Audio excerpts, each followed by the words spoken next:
Klingon heart. So fiercely did it beat, so loud was the sound that the gods cried out, "On this day we have brought forth the strongest heart in all the heavens."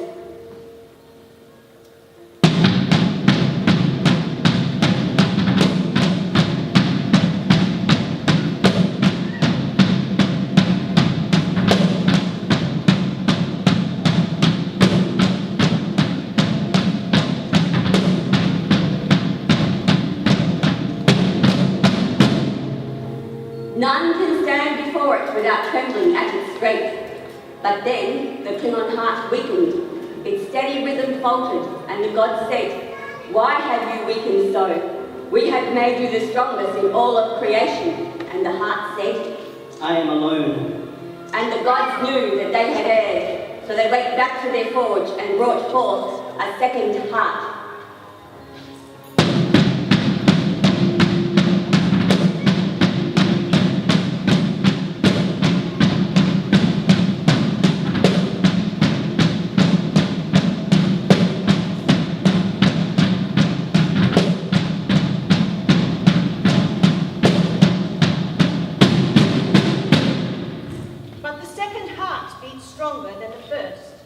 And the first was jealous of its power.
Fortunately, the second heart was tempered by wisdom.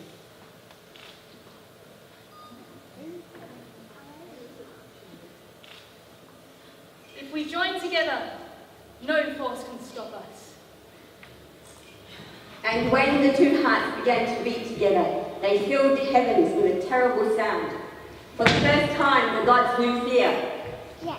They tried to flee, but it was too late. The Klingon hearts destroyed the gods who created them and turned the heavens to ashes. And to this day, no one can oppose the beating of two Klingon hearts. Anthony, son of Clifford and Judith, does your heart beat only for this woman? It does. And will you swear to join with her and stand with her against all who will oppose you? I swear. Anne-Marie, daughter of Ronald and Susan, does your heart beat for this man? It does. And will you swear to join with him and stand with him against all who would oppose you? I swear. Then let all present here today know that this man and this woman are married. No.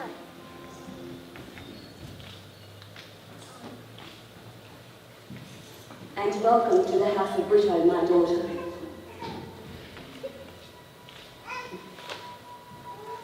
Qapla! Qapla! Qapla! Qapla!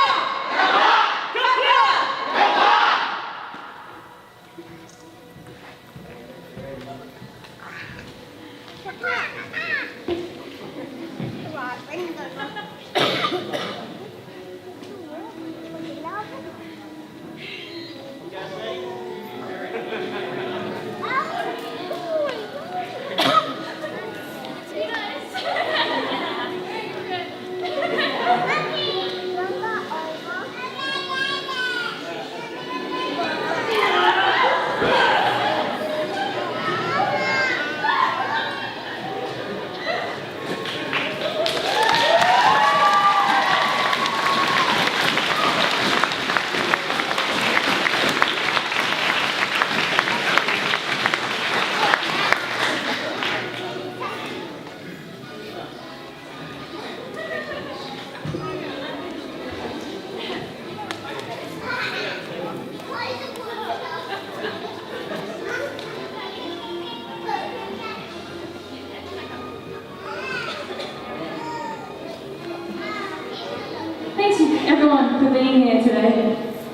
it means a lot to us to have you all here and be able to share this with you.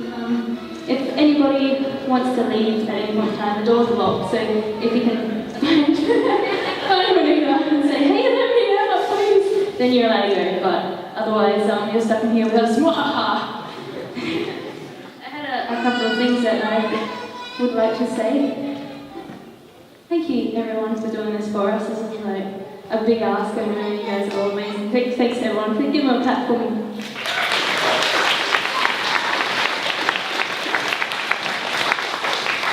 I just wanted to tell you guys our story because I think it's kind of cute. When I first met him, he smiled and nodded and walked past as he does in the gym, and I stopped breathing for a second. It was like someone had finally turned the lights on. I felt this overwhelming, excited happiness. At first I thought I was having a heart attack, but I later on realised that that's what love feels like. Not dying.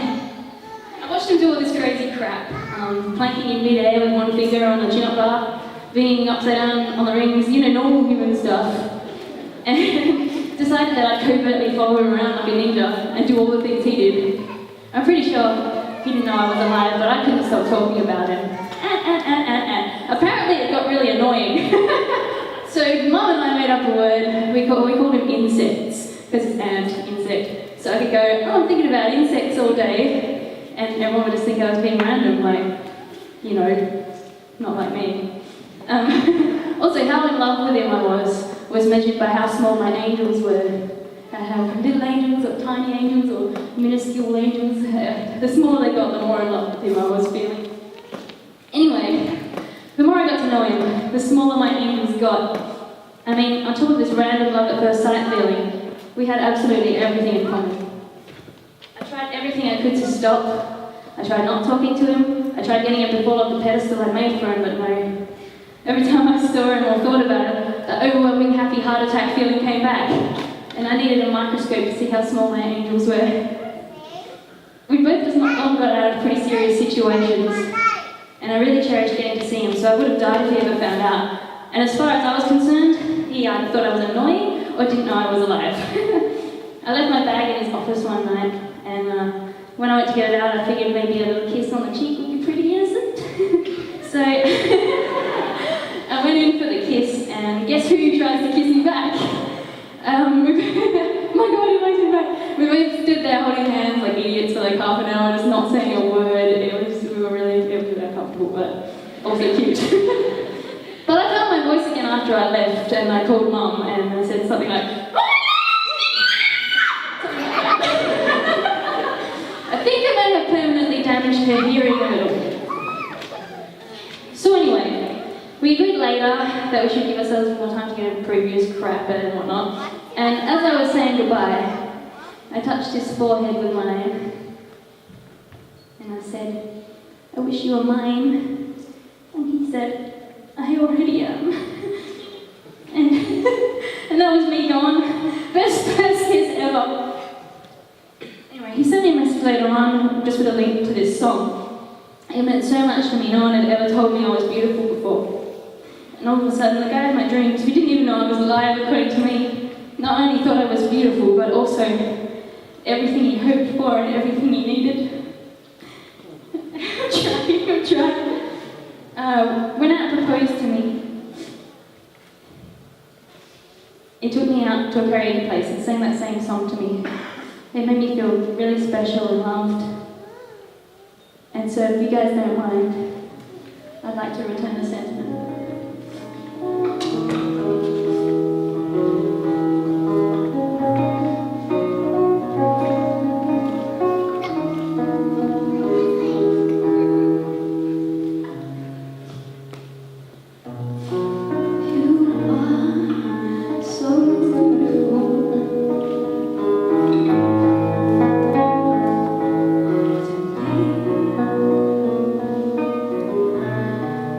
You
we both wanted to say a little bit about each other after our wedding sort of thing. I was sitting there trying to think of what could sum up how I feel about Ammy. And this came to mind. What is the meaning of life? This is probably the biggest question that people ask, and we've many ways to answer it. People believe in gods, they believe in heaven, hell, eternal souls, they believe in reincarnation, and some don't even believe in anything. But I believe, I know what it is. I believe that there is no greater purpose in this life than to experience the kind of connection that Ammy and I share. Everybody knows that there's a deeper feeling and a deeper connection somewhere in amongst all the chaos. That is why people with a gift can write a song or a story that will make you cry, like that one. I never felt anything as deeply as the love that I share with Ammy.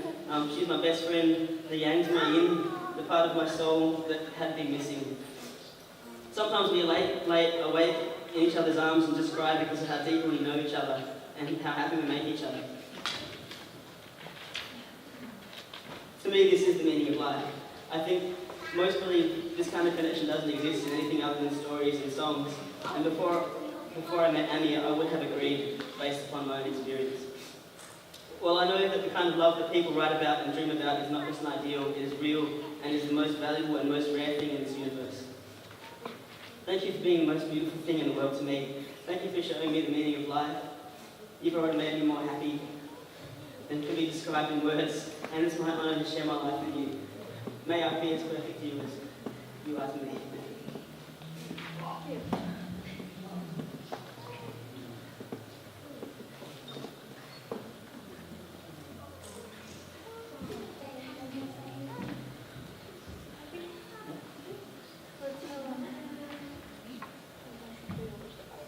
Yeah, have some food, guys.